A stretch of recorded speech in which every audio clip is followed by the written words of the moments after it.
आज हम शहीद शक्तिदान को याद करते हैं।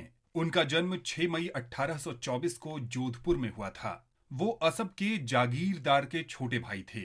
उन्होंने 1857 में स्वतंत्रता के पहले युद्ध में भाग लिया। शक्तिदान अन्य जागीरदारों के साथ ब्रिटिश भारतीय सेना के विद्रोही सैनिकों में शामिल हो गए। विद्रोहियों ने आउवा में सितंबर 1857 में और फिर जनवरी 1858 में ब्रिटिश सेना के खिलाफ लड़ाई लड़ी। ब्रिटिश सेना ने आउवा किले पर कब्जा कर लिया और शक्तिदान को पकड़ लिया। नजरबंदी के दौरान ही शक्तिदान की मृत्यु हो गई। आज हम मोतीलाल नेहरू को याद करते हैं, जिनका जन्म 6 मई 1861 को हुआ था। पेशे से वकील मोतीलाल नेहरू सामाजिक कार्यों में भी सक्रिय रहते थे। उन्होंने 1907 में इलाहाबाद में आयोजित कांग्रेस के एक प्रांतीय सम्मेलन की अध्यक्षता की थी। 1916 में एनी बेसेंट द्वारा शुरू किए गए होम रूल आंदोलन में भी मोतीलाल नेहरू सक्रिय रूप से शामिल रहे। पायनियर अखबार ने उन्हें होम रूल लीग के ब्रिगेडियर जनरल की उपाधि से सम्मानित किया था। मोतीलाल नेहरू ने 1919 में एक दैनिक समाचार पत्र द इंडिपेंडेंट भी शुरू किया था। उन्होंने महात्मा गांधी से प्रेरित होकर वकालत छोड़ दी और असहयोग आंदोलन में शामिल हो गए। बाद में मोतीलाल नेहरू ने सीआर दास के साथ स्वराज पार्टी का गठन किया। इसे कांग्रेस की राजनीतिक शाखा के रूप में देखा गया। साइमन कमीशन के गठन के जवाब में मोतीलाल नेहरू ने 1928 में एक समिति की अध्यक्षता की, जिसने नेहरू रिपोर्ट तैयार की।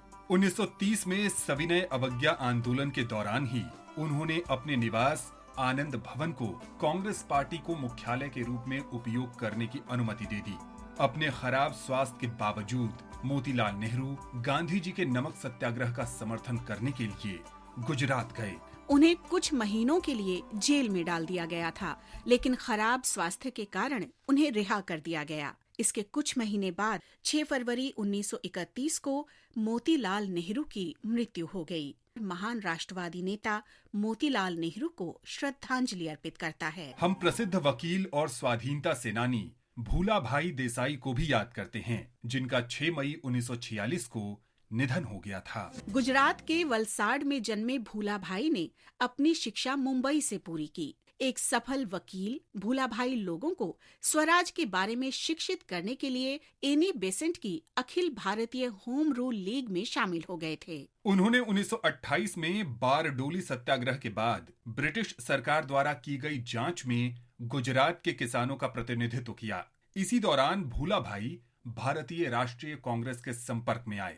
बाद में उन्होंने विदेशी वस्तुओं के बहिष्कार के उद्देश्य से स्वदेशी सभा का गठन किया। सभा को अवैध घोषित कर दिया गया और 1932 में भूला भाई को गिरफ्तार कर लिया गया। नवंबर 1934 में वे गुजरात से सेंट्रल असेंबली के लिए चुने गए। भारत छोड़ो आंदोलन के दौरान जब अधिकांश कांग्रेसी नेता जेल में थे, भूला भाई ने मुस्लिम लीग के नेता लियाकत अली के साथ देसाई लियाकत समझौता किया, लेकिन ये समझौता विफल रहा। जब इंडियन नेशनल आर्मी के पकड़े गए सैनिकों शाहनवाज खान, प्रेम कुमार सहगल और गुरबख्श सिंह ढिल्लों पर राजद्रोह का मुकदमा चलाया गया, तो कांग्रेस ने भूला भाई देसाई सहित 17 अधिवक्ताओं की एक समिति बनाई। भूला भाई बचाव पक्ष के प्रमुख वकील थे। खराब स्वास्थ्य के बावजूद भूला भाई ने आरोपित सैनिकों के बचाव में जोरदार और भावुक तर्क दिए। भूला भाई देसाई का 6 मई 1946 को निधन हो गया। मुंबई में स्थापित भूला भाई स्मृति संस्थान देश के प्रति उनके योगदान की याद दिलाता है। महान राष्ट्रवादी नेता भूला भाई देसाई को नमन करता है।